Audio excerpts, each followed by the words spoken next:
Hey everybody, this is Hillary Hello, and Marco with Bella Buyers. Bella Buyers. That's right.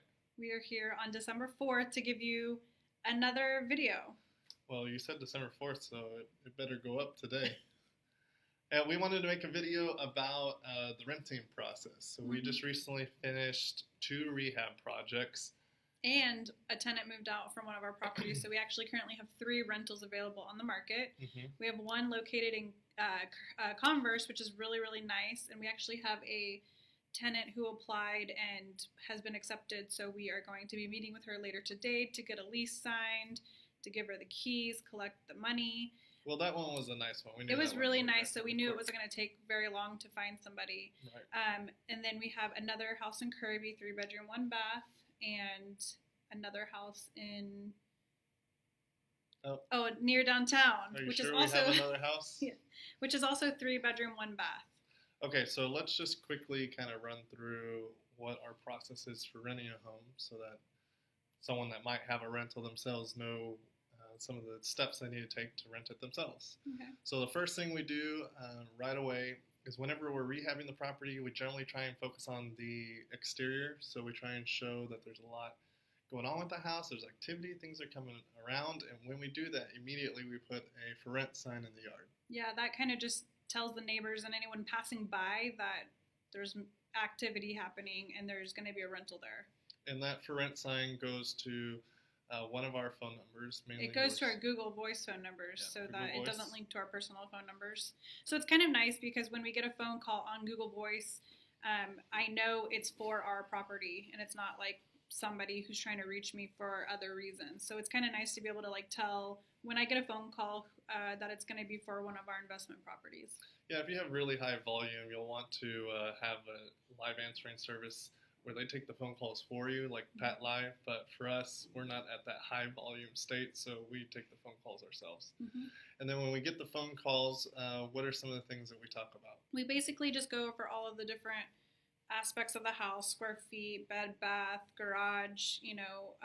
If it's been rehabbed, we go kind of into the detail of the rehab just to kind of excite the person on the other end of the line.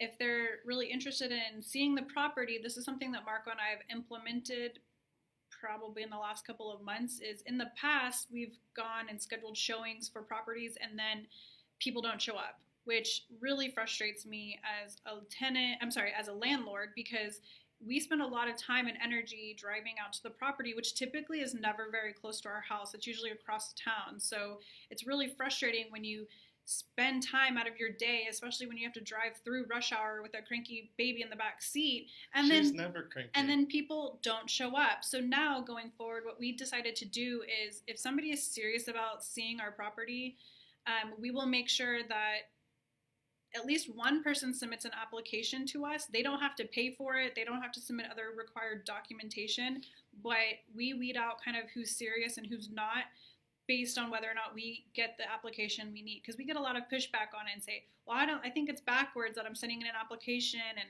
I don't feel comfortable. That just doesn't seem like the right way to go about it. And I have to explain to people like, well, this is why we do it, because we've had a lot of people kind of essentially waste our time. So we do that now. And those that are serious about seeing the property, send me the application. So it's a really good way to protect your time, since time is very valuable. It's a filter. Another way you can go about it is having set scheduling times in which you go to the property. So you are always going Tuesdays and Thursdays at 6 p.m. And if they miss it, they'll go to the next scheduled appointment.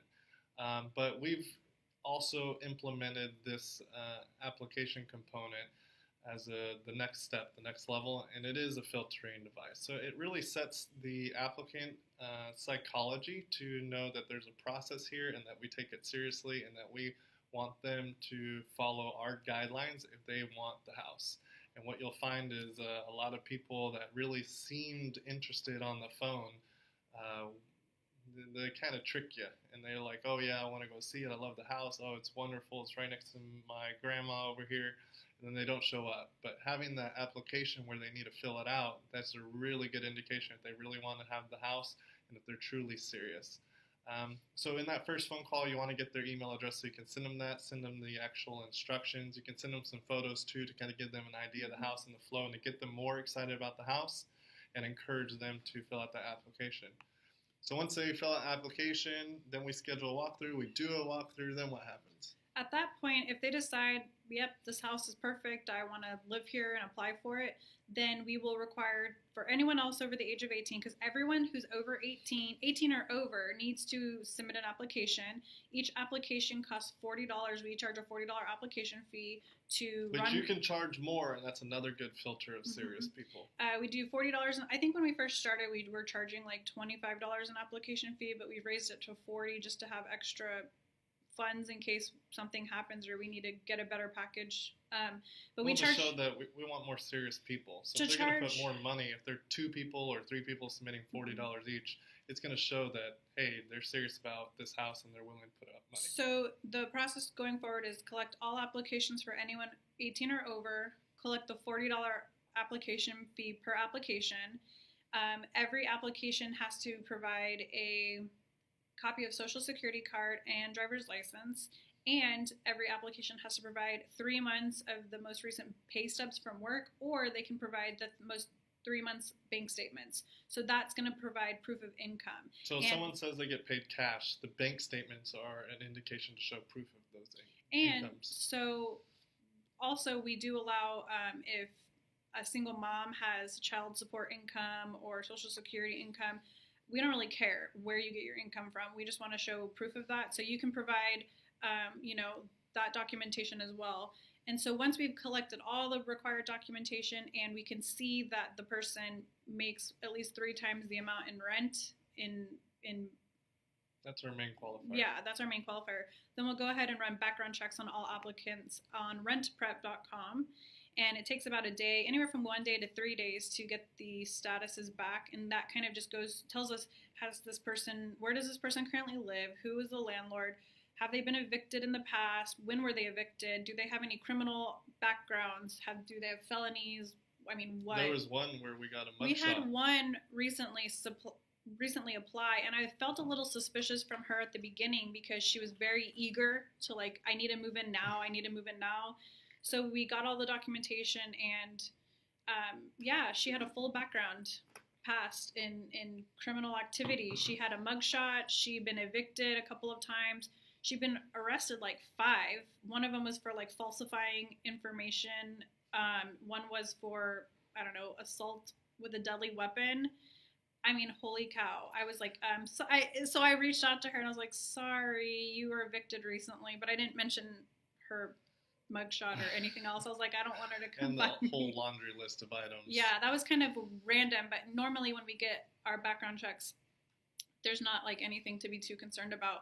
We don't look for credit. We don't really care. I don't care if you have a really bad credit score, because we realize in the past people maybe have made bad choices, but that doesn't make them bad people. Plus, especially when families get divorced, sometimes that ruins your credit. So, situations happen. We just care, do you make enough income? And we kind of go from there. And our properties are a little bit more on the expensive side from a renting perspective. And the reason for that is because our properties are remodeled a little bit nicer than most.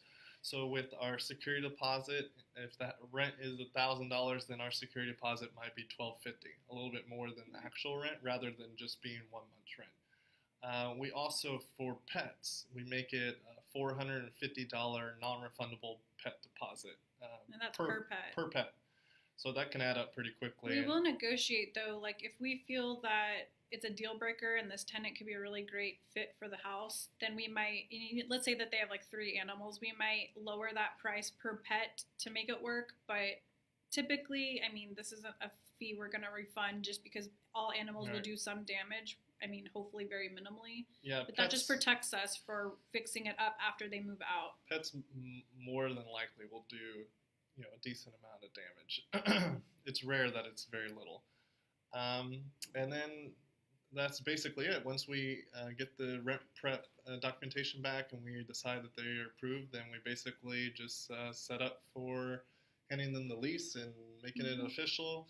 And then we do all the documentation, and then lastly, we give them a deposit card, which we have linked to our bank account at Wells Fargo is where we do it. And they can just take that deposit card to any branch or even an ATM and deposit their rent anywhere. Mm-hmm. anywhere in the nation. So we've had people that were in California when rent was due and were able to make their payments. So that's worked out pretty smoothly, and it allows us to also kind of track the income coming in from the rent and those type of things.